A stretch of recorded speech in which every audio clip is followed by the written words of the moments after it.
Test and বাইটে আপনাদের সবাইকে স্বাগত। আমি আজকে পোনা মাছের ঝোল করে দেখাবো। এই জন্য মাছটা আমি ধুয়ে নুন হলুদ মাখিয়ে রেখেছি। এবার আমি তেলটা গরম বসিয়েছি, তেলটা গরম হয়ে গেছে, এর মধ্যে মাছগুলো ছেড়ে দেবো।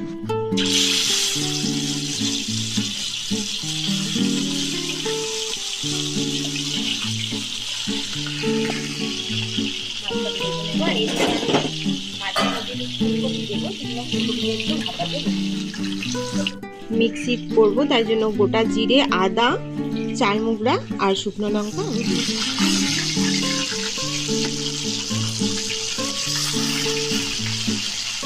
পেস্ট করে নিয়েছি। মাছগুলো এবার আমি তুলে নেবো।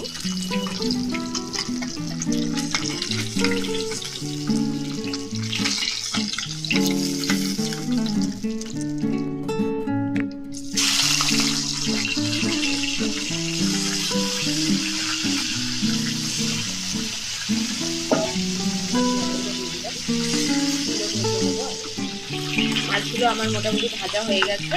এবার আমি এগুলো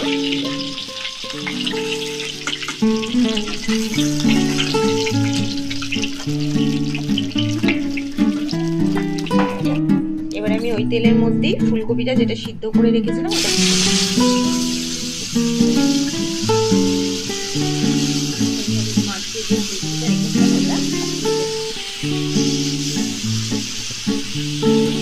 আমার ভাজা হয়ে গেছে, ফুলকপি নিয়ে তুলে নেব।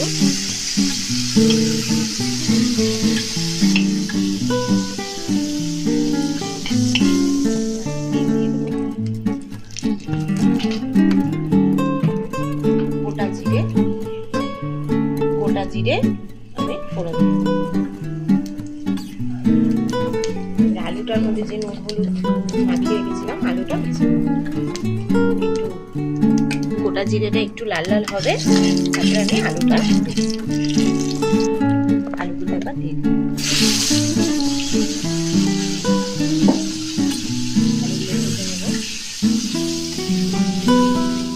এগুলো মোটামুটি ভাজা হয়ে গেছে। আমি যে মশলাটা পেস্ট করে রেখেছিলাম ওটা ওর মধ্যে দিয়ে দেবো।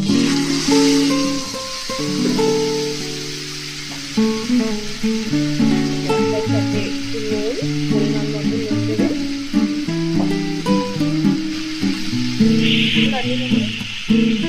দেবো আর একটু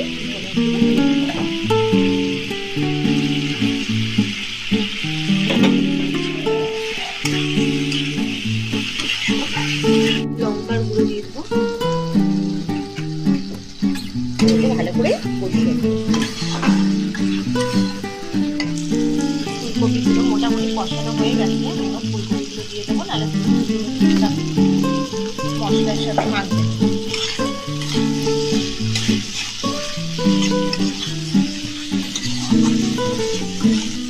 টমেটোর সস ফুলকপি আর আলুটা ভালো করে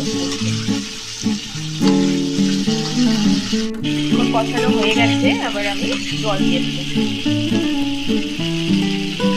পরিমাণ মতো জল দিয়ে দেবো।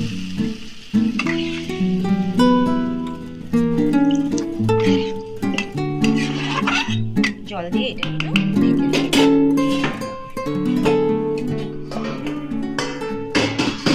ঝোলটা ফুটে গেছে, এবার আমি মাছগুলো দিয়ে দেবো একটা।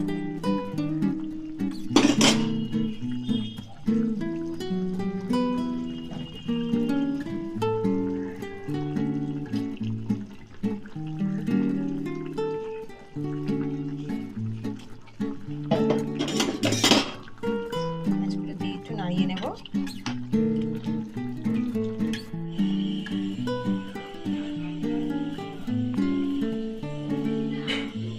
আমি তুলে নিলাম। ঝোলটা ফুটে উঠেছে, এবার আমি কটা কাঁচা লঙ্কা দিয়ে দেবো এর মধ্যে আর ধনে পাতা।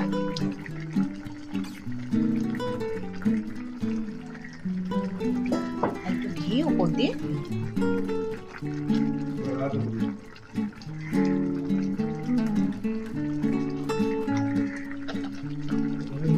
এটা বন্ধ করে এটা